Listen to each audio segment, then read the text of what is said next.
Existe uma tese aqui na internet muito difundida por bitcoiners e que dizem ter uma aderência à escola austríaca. A tese de que praticamente todo investimento passou a pagar juros reais negativos a partir de 2008.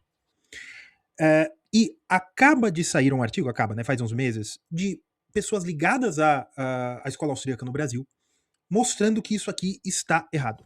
Tá? Eles não tocam nesse assunto, mas a conclusão desse artigo é esta. E não porque eles sejam keynesianos, neoclássicos, não. Quando eu identificar as pessoas, vocês vão ver do que eu estou falando. Há quase 2 anos, eu publiquei um vídeo aqui criticando um artigo no Substack do Renato Amoedo, conhecido como Renato 38, que o nome do artigo é O Juro é Negativo Após 2008. Aquele vídeo que eu fiz refutando esse artigo foi muito criticado e, revendo hoje, eu entendo que o vídeo era muito longo, era necessário prestar atenção e saber algumas coisas já para entendimento, caso contrário já bateria numa barreira que a pessoa não queria ouvir. E depois de quase 2 anos fazendo vídeos aqui na internet, eu acho que eu aprendi melhor como tocar nesses assuntos. E eu também faria algumas coisas diferentes. Mas, sendo mais direto agora, né, para manter a coerência das coisas aprendidas, o núcleo, o artigo, o vídeo em si estava certo sobre aquele artigo, a minha refutação. Eu sou o Léo, nesse canal nós tratamos economia como ciência, divulgação científica de economia, onde eu pego temas do debate público e esclareço usando teoria econômica, seja ortodoxa, seja heterodoxa. Hoje nós vamos falar de uma teoria econômica heterodoxa, que é a escola austríaca. E por que eu preciso falar sobre isso? Porque a tese do juros real negativo é disseminada aqui na internet. E como divulgador científico de economia e como economista, eu preciso mostrar para vocês que nem mesmo a escola que vocês dizem que falam isso não há aderência. Tá? Porque quando alguém fala em juro real negativo, mesmo sem conhecer, está falando da nossa querida fórmula de Fischer. Tá? Que a fórmula de Fischer, que é um economista incrivelmente importante, tá? O juro nominal o juro nominal tem que ser descontado da inflação para ser o juros real. Tá? Eu já venho aqui nessa equação, já mostro aqui para frente, mas o que aquele artigo do 38 tentava fazer era, na prática, propor uma nova fórmula de Fischer, em que, em vez de descontar a inflação medida, ele queria que igualar a inflação com o aumento de um agregado monetário, no caso o M2, mas ele citava o M1 ali também. O problema não é ele preferir isso ou outra medida, não. O problema é que afirmar que isso é uma medida austríaca, que não é, eu mostro lá na refutação e eu vou voltar nisso aqui e vou usar o artigo do pessoal daqui para frente, e que também não há nexo causal sobre essas coisas, tá? E agora, existe um artigo de 2026, produzido por autores ligados à tradição austríaca aqui no Brasil e ao universo do Bitcoin, que mostra exatamente o porquê. Tá? Primeiro, vamos lá. O que é juros real? Juros real é a remuneração de uma relação de crédito. Tá? Juro é a remuneração de uma relação de crédito. Juro.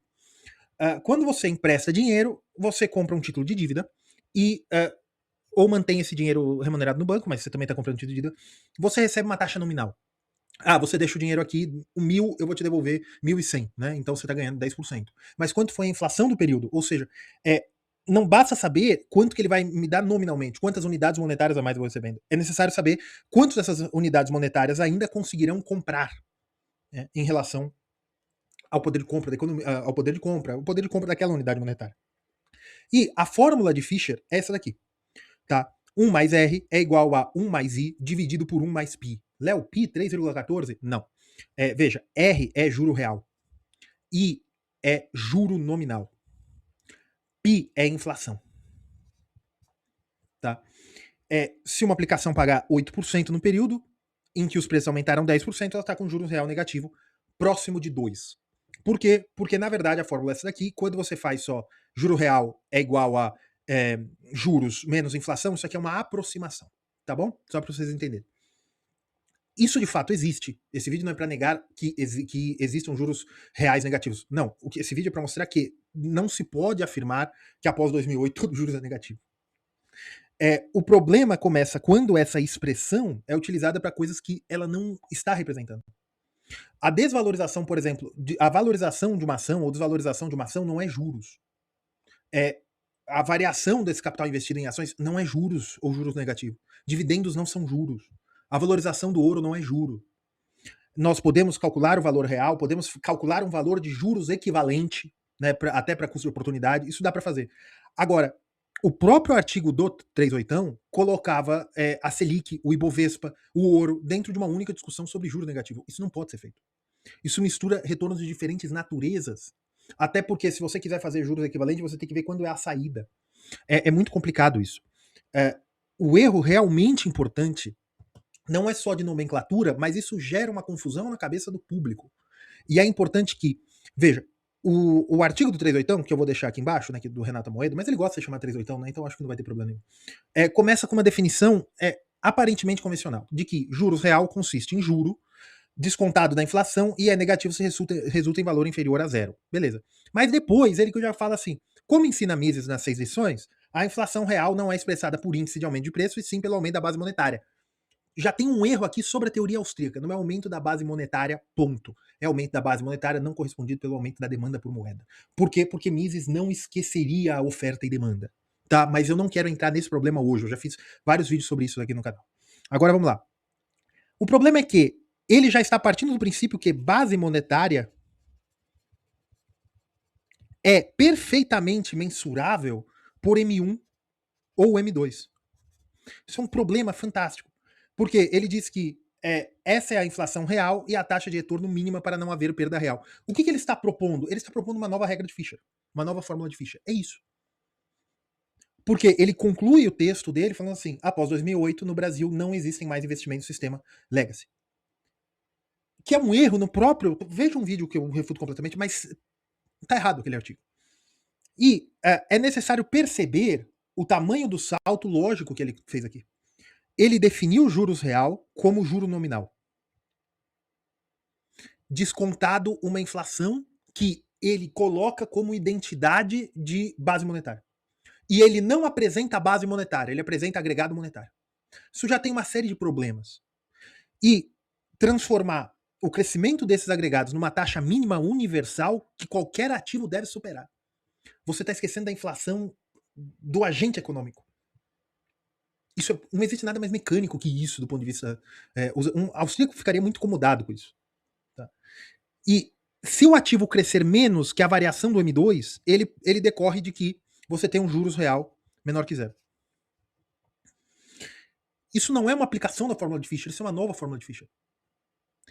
E essa nova fórmula precisa ser demonstrada. Não basta citar Mises, principalmente em edições, tem uma série de problemas sobre aquele livro. Mas porque você está negando uma série de coisas que nós sabemos na economia, como por exemplo oferta e demanda, nós precisamos do nexo causal. Isso falar dessa forma mecânica é ir muito contra o espírito austríaco, de fato. E existe de fato uma discussão legítima dentro da escola austríaca sobre o significado de inflação. Na tradição roterbadiana, que tem um vídeo muito bom conversando com a Danska sobre isso, sobre Roterbad, aqui no canal. Na tradição roterbadiana, que eu nunca sei escrever, eu acho que é assim, tá? Roterbad vai colocar inflação como, de fato, inflação monetária para Roterbad. Tá? Mas na tradição roterbadiana, inflação pode ser utilizada para designar apenas o aumento da oferta monetária. O aumento do índice de preço é outra coisa. Só que o 38 tenta equiparar o aumento da base monetária com inflação de fato. Só que Roterbad mesmo diferencia o que é base monetária do que é só aumento nominal dos agregados. Por quê? Roterbad vai para uma pergunta simples, que é simples para quem é economista. O que é aumento? O que é moeda? E nós podemos colocar Roterbad, que eu já escrevi aqui, né? Salerno, e outros autores que, nessa tradição, procuram separar moeda propriamente dita de ativos financeiros que possuem algum grau de liquidez. Porque M2 é um agregado, M2 não é moeda, não é base monetária de fato. E aqui que Roterbad vai criar, como professor de matemática que ele era, ele vai tentar matematizar para TMS, True Money Supply. Às vezes eu falo True Supply Money, vocês me perdoem, mas é True Money Supply. Que a ideia é que é um índice ou uma forma de calcular como das moedas, os ativos imediatamente utilizáveis, como meio de troca. Contabilizar assim, disponíveis na economia. E quando isso aumenta a sua disponibilidade na economia. Essa definição é diferente de M2. M2 é um agregado monetário. M2 é um agregado monetário estatístico que reúne diferentes instrumentos e varia de país para país. Ele pode conter depósitos remunerados, pode conter depósitos remunerados até um determinado prazo, e que não cumpre necessariamente o critério austríaco de moeda imediatamente disponível. Portanto, não é possível utilizar M2 publicado por uma autoridade monetária, que no caso do Brasil, o Banco Central, que diz quanto que existe M2. Não é possível falar, aqui está a inflação de Rotterdam. Eu acho que o Rotterdam se reviraria no túmulo. Com todo o respeito ao seu Rotterdam. Porque, veja, isso mistura duas tradições metodológicas diferentes. Isso é comparar pés com centímetros, jardas com milhas, jardas até dá pra milha, não, mas jardas com metros. Isso é comparar duas unidades de medida distintas. Porque começa-se com uma definição austríaca e termina usando um agregado mainstream. Isso não é uma objeção teórica ou de termos, mas isso de fato prejudica todo o pensamento, principalmente das pessoas que não sabem que essas questões existem. As pessoas realmente não sabem. Quem vem aqui nos comentários repetir inflação M2, você não sabe que é M2. Você não sabe, porque à medida que você vai se aprofundando no estudo de algo, e não precisa um grande aprofundamento, você vai entendendo que a moeda não tem força per si, ela precisa ser circulada. Qual é a demanda por moeda? Qual é a demanda por encaixes? Qual é a demanda para crédito? Qual é a demanda para poupança? Tudo isso evita que a moeda circule. Uma série de problemas metodológicos de você fazer uma identidade de M2 igual à inflação. Uma série de problemas com isso, delta M2, né? Igual à inflação. Porque aí você tem que saber também o que é M2. Você vai fazer delta M2 real, delta M2 nominal, qual é o deflator, sabe? Uma série de problemas que Rotterdam não, ele vai ignorar M2, ele vai de fato para a questão do True Money Supply. Porque, veja, num artigo de 2005, aí que entra quem refutou, no meu entender, esses trabalhos podem ser usados para refutar o Renato Amoedo perfeitamente. Você já deve ter ouvido falar de Mayal, JP Mayal. O Mayal é conhecido no universo bitcoiner brasileiro e no universo da escola austríaca porque ele tem contribuições a Mises, agora não sei se é o Instituto Mises, mas contribuições à obra de Mises, seja em inglês, seja em português, e ele também foi um dos pioneiros de ETF de Bitcoin. E vocês também podem conhecê-lo por aquela aposta que ele fez com o Cerise sobre o preço do Bitcoin em junho de 2024 a junho de 2026, que ele acabou perdendo. Mas ele é muito conhecido no meio online aí, na bolha austríaca, por causa disso, por ser um defensor do Bitcoin. E ele é coautor, junto com o Gerson, de um artigo de 2025, e um artigo de 2026. O de 2025 eu já fiz uma análise aqui nesse canal e eu encontrei uma série de problemas naquele artigo do ponto de vista metodológico. Por quê? Ele participou da divulgação, né, e da estruturação desses artigos, né, ele escreveu esses artigos, e eu vou deixar o nome na descrição, tá? Do artigo 2025 do artigo 2026, o link, né, para vocês irem ver. E eu critiquei muito aquele artigo de 2025 porque ele cometia os mesmos problemas do 38, no meu entender, que no artigo do Substract do 38, com uma ótica distinta. Eles não queriam provar que não existia juros negativo ou que existia juros negativo, mas a ótica da própria utilização do M2, tá? Logo no resumo, os autores diziam que a inflação deveria ser compreendida como uma expansão persistente da oferta monetária, porque a inflação no mainstream inflação é aumento persistente e generalizado do nível de preços. Um austríaco vai rejeitar isso de qualquer maneira, nisso eles estão muito coerentes à escola austríaca, mas eles já colocam de que a inflação deveria ser entendida como um aumento generalizado da oferta monetária. Tá? E principalmente por meio do crescimento do agregado amplo como M2. E o texto também afirmava que, no médio e longo prazo, o M2 seria uma métrica mais confiável de inflação do que índice de preços. Uma métrica. Eles já não estavam afirmando identidade, que a identidade é muito complicado. O que é identidade? A é igual a B, ou seja, 50 é igual a 50. Ou que 500 é igual a 50. Como que 500 pode ser igual a 50? 500 centímetros é igual a 50 decentímetros, né? Tem essas medidas. Ou 500 é igual a 5. 500 centímetros é igual a 5 metros. Isso pode acontecer, beleza. Agora, ou ainda que, por exemplo, uma quantidade de jardas é igual a uma quantidade de metros. Isso também pode acontecer. Isso é uma identidade. Isso realmente pode acontecer. Agora, é muito complicado uma identidade de agregado monetário com inflação. Principalmente em economia, porque você está falando de ceteris paribus. Coisa complicadíssima. Porém, você pode dizer que existe uma influência. Aí beleza, aí é justificável, não tem nenhum erro metodológico em dizer isso. Aí você tem que demonstrar. Mas o que eles demonstravam é que, no médio e longo prazo, o M2 seria a métrica mais confiável de inflação do que o índice de preços. E o artigo tratava CPI e IPCA como medidas dos efeitos da inflação. Ou seja, que o IPCA, ou CPI, que é o IPCA americano, simplificando muitíssimo, que são índices de inflação, ou seja, eles estão mensurando o aumento do nível de preços para Mayal e Gerson, eles seriam uma melhor forma seria utilizar uma métrica de M2. Não isso aqui, porque isso aqui só são efeitos secundários. Tá? E aqui tinha um problema, porque o problema era tratar M2 simultaneamente como medida concreta, né, medida correta da oferta monetária austríaca, medida de inflação monetária e medida superior da perda de poder de compra. São de três coisas distintas. É complicado você fazer isso, mas tudo bem. No artigo 2025, que eu já tratei nesse canal numa live, tem um vídeo para membros também, no artigo 2025. Agora, em 2026, eles refazem o trabalho e eles deixam escrito no trabalho de que venha substituir rascunhos anteriores, drafts, né? Porque o artigo está em inglês. Em 2022, o Mayal e o Gerson publicam um novo artigo. E é importante reconhecer, o novo artigo é muito bom. Não se trata apenas de alguns parágrafos ou novas referências. Não. Eles corrigem problemas metodológicos centrais, que eu apontei, eu acredito que eles não tenham visto isso, mas outras pessoas podem ter apontado, ou eles chegaram via estudo. Chegaram via amadurecimento da questão, né? Agora, não se trata de mudar termos ou não. Eles modificaram realmente a metodologia. Eles não tratam mais o M2 no artigo como medida natural da oferta monetária. O artigo separa três agregados: M2, True Money Supply e Divisia. M4. O M2 é o agregado tradicional, que muda de país para país, tá? O TMS2 é construído a partir de uma tradição que eles calculam aí de Rotterbach, Salerno e Shostak. Ou seja, eles referenciam autores que já se trataram sobre a questão e fazem muito bem. É muito bom o artigo, não estou com ironia, não. E o Divisia M4 utiliza outras metodologias. Que é, em vez de simplesmente somar todos os componentes, atribui peso. Ele trabalha com o número. Tá? Usando serviços monetários, quais serviços monetários são oferecidos, o que cada ativo de fato é.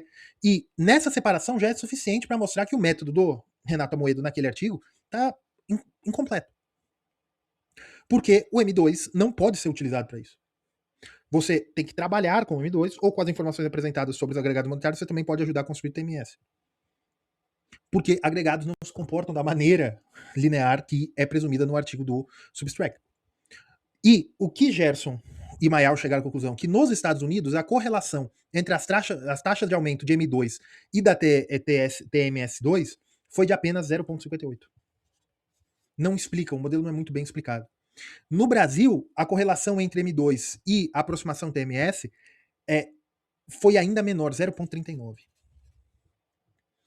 E o próprio trabalho explica que o M2 brasileiro inclui componentes próximos de moeda, especialmente depósito remunerado, e que crescem de forma mais estável por conta dos juros altos.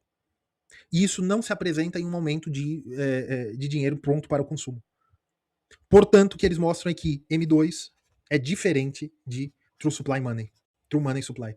Que o True Money Supply é a literatura austríaca condensada sobre a questão da métrica da chamada inflação monetária. Ou seja, o M2 não pode ser utilizado como essa métrica de inflação monetária. E que o M2 não pode ser apresentado automaticamente como isso. Dentro da tradição roterbadiana. Mas aí você vai falar, então você está falando que o aumento da oferta monetária não aumenta os preços. O aumento da oferta monetária pode aumentar os preços, mas nem todo aumento de agregado monetário é o aumento de oferta em si. De oferta resultante, perdão. Que é que quanto mais dinheiro está sobrando, tem uma série de problemas, eu não vou entrar nisso de monetária hoje, só estou explicando metodologia. E que, sim, de fato, o aumento da oferta monetária resultante pode, de fato, aumentar os preços. Pode. Mas aqui não é a discussão disso. A questão é se existe uma relação em que eu posso falar que a partir de 2008 você colocar o dinheiro debaixo do colchão ou colocar no SP500 é a mesma coisa, que é a conclusão do artigo do Substract. O novo artigo, né, do Substract do Renato Moedo, o novo artigo do Mayal, né, de 2026, com o Gerson, testa justamente a relação entre crescimento dos agregados monetários e crescimento dos índices de preço. Aí eles usam CPI, PCE, deflator do PIB, e no Brasil IPCA. E eles trazem à discussão uma coisa que estava faltando nessa questão aí do M2 e inflação, que é o tempo de transmissão. O dinheiro criado ou movimentado nessa economia dentro do sistema financeiro não vai alterar todos os preços ao mesmo instante. E Portanto, há também uma lógica de pensar assim, se ele não alterar todos ao mesmo instante, pode ser que ele não altere todos. Porque aí, por outras teorias econômicas também, que é a ideia de elasticidade, a capacidade, poder de barganha, uma série de problemas de que eu posso não conseguir repassar preços. E que é uma ideia que também é consonante, porque essa ideia de não conseguir repassar preços, esse tipo de coisa, é mais metrificado na neoclássica. Mas, o mais trabalhado, né, na neoclássica. Mas essa questão de o tempo da quantidade monetária para virar inflação, né, isso aqui é a própria ideia que os austríacos tanto apreciam, sempre falar, que do efeito Cantillon. E que a negação de que ativos financeiros podem realmente aumentar de valor ao longo do tempo, mesmo num regime de aumento persistente da base monetária, ou de qualquer outro ativo monetário que você queira eleger, negar que isso pode acontecer é negar um pouco o efeito Cantillon. Tá? E, voltando aqui, o dinheiro criado, movimentado aqui, leva um tempo para modificar os preços. E ele vai passar por canais de crédito, ele vai passar por consumo, investimento, liquidez, portfólio. E parte pode não transbordar, pode permanecer imóvel, como confundido com poupança ou como investimento de longo prazo. Né? Eu estou usando termos plenamente austríacos aqui, tá? E parte pode inclusive gerar crescimento real da economia, tá? Gerando aumento de produção. Isso realmente pode acontecer. Você pode defender por uma linha austríaca que isso vai levar a ciclo econômico artificial, uma série de coisas, beleza. Não tanto austríaca, né, porque isso foi incorporado um pouco, mas isso realmente pode acontecer. E aí qual que é a inflação? Porque veja, os autores, né, Mayal e Gerson, quando eles comparam o crescimento monetário com a inflação de preços no mesmo período, eles encontram correlações muito pequenas ou até negativas. O M2 americano, que é distinto do M2 brasileiro, porque ele contabiliza coisas um pouco distintas, tá? O M2 americano, ele apresenta uma correlação de apenas 0,07 com o CPI, em prazos pequenos. E o TMS2 dos Estados Unidos também, uma correlação de apenas 0,31. Também muito baixo. Tá? Essa é quase, né? Mas essa aqui é muito baixa. E no Brasil, o M2 apresenta correlação contemporânea de menos de 0,9 com o IPCA, enquanto o TMS brasileiro é de menos de 0,22. Se o crescimento do agregado fosse a própria perda de poder de compra, essa relação não poderia aparecer. E a defasagem é importante aqui, porque quando os autores introduzem as defasagens, a relação melhora. Nos Estados Unidos, a correlação entre M2, divisa e índice de preço atinge seus valores máximos aproximadamente entre 21 e 26 meses. Depois do aumento monetário. E veja, o M2 chega a uma correlação próxima de 0,43 com o CPI e com o PCE e o deflator do PIB. O resultado fica aproximadamente entre 0,45 e 0,46. No Brasil, a aproximação TMS chega a uma correlação de aproximadamente 0,44 com o IPCA depois de 15 meses. Isso mostra uma coisa que já conhecemos na teoria monetária. A expansão monetária pode afetar preços com defasagem. E isso mostra que não é imediato, não é perfeito, não é proporcional e depende do agregado e varia de acordo com a economia analisada. E aí tem uma coisa que vixianos já vão saber, né? Evidentemente. Também qual é o regime de juros. O juros está abaixo ou acima do juros natural? Qual é o juros financeiro? Uma série de coisas que eu não vou trazer para esse vídeo, mas é muito mais interessante que isso. Mas enfim, uma correlação de 0,43 não significa que é 43%, tá? De cada real virou inflação. Correlação não é contábil, tá? Nem demonstra casualidade assim dessa forma. Mas, para a nossa discussão, o resultado basta para esses termos. Tá? O crescimento do M2 não pode ser utilizado como se fosse uma taxa cardinal imediata do poder de compra. Evidentemente, porque aumento da base monetária é uma coisa, poder de compra é outra, inflação, tudo bem. Então por que vocês falam do juros real negativo? Sabe? Porque o resultado mais interessante do artigo aparece justamente na medida monetária da fundamentação austríaca. Nos Estados Unidos, ou seja, com dados dos Estados Unidos, o TMS2 praticamente não consegue antecipar CPI. Então, eu não consigo saber o quanto de aumento o TMS2, que é uma forma de mensuração monetária, né, descrita no próprio artigo, mas que vem de uma tradição roterbadiana e Salerno, não consegue dizer quanto que vai aumentar o CPI. E nem o deflator do PIB, nem o PCE. com uma correlação máxima de 0,05. Os próprios autores reconhecem isso. Aí uma hipótese que eles fazem é que o TMS2 contenha muito ruído. Se contém ruído, não há identidade. Ligado principalmente aos depósitos à vista. Outra possibilidade é que essa medida seja mais útil para analisar preços relativos, preço de ativos ou alteração na estrutura produtiva, do que de um nível geral de preço. Sim, muito bem, eles estão trabalhando muito bem, eles estão chegando na teoria austríaca, demonstrando matematicamente isso. Esse trabalho é brilhante. Eu gostei muito desse trabalho. Só que eu acho que o foco não deveria ser CPI. Né? Porque você está tentando provar uma métrica austríaca com o próprio, se ele chega em CPI ou não. Porque você já abriu mão, mas eu não vou criticar o artigo, mas tudo bem. E veja, isso pode ser perfeitamente compatível com determinadas interpretações da escola austríaca, que que é impossível, né? Ou muito difícil, impossível não, muito difícil, é praticamente impossível utilizar TMS ou muito menos o M2 como uma taxa universal da perda do poder de compra. Porque, né? E se o TMS crescer 10%, não vai dizer que, né, se o aumento da oferta monetária medida por TMS aumentar 10%, os preços não vão aumentar 10%. Isso não decorre de que um ativo que valorizou 8% representou necessariamente perda real de 2%. Essa conta simplesmente não existe. Então, o CPI é perfeito? Não. CPI, IPCA, qualquer outro índice possuem, são limitados para o que eles estão analisando, são problemas estatísticos.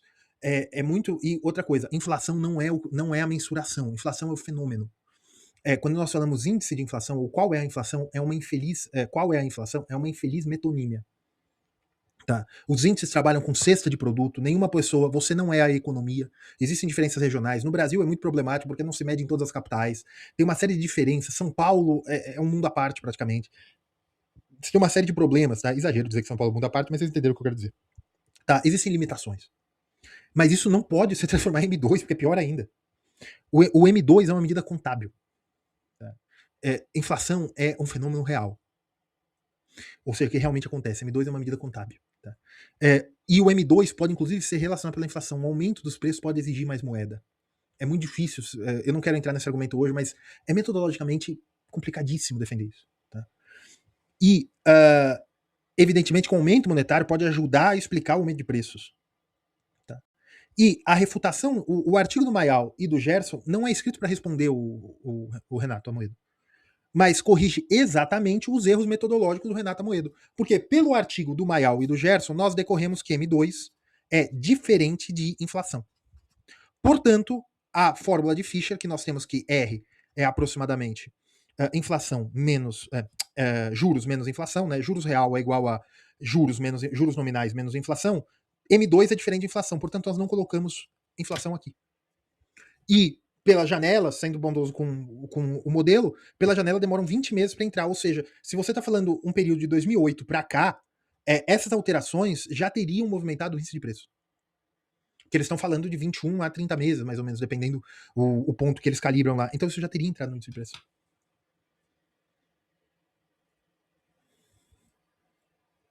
Você não pode colocar que M2 é a perda de poder de compra, e toda medida que você tenta fazer a inflação pela inflação monetária, você usando esse modelo, você chega numa conta de que o IPCA vai refletir, eles vão convergir de alguma maneira numa janela longa o suficiente. E veja, há quase 2 anos eu critiquei esse argumento. Hoje eu faria aquele artigo de uma forma muito diferente, muito diferente. Mas por quê? Não porque eu tenho um apreço pela inflação, não, nada disso. É porque, pessoal, vocês são adultos. É importante vocês saberem o que vocês estão falando.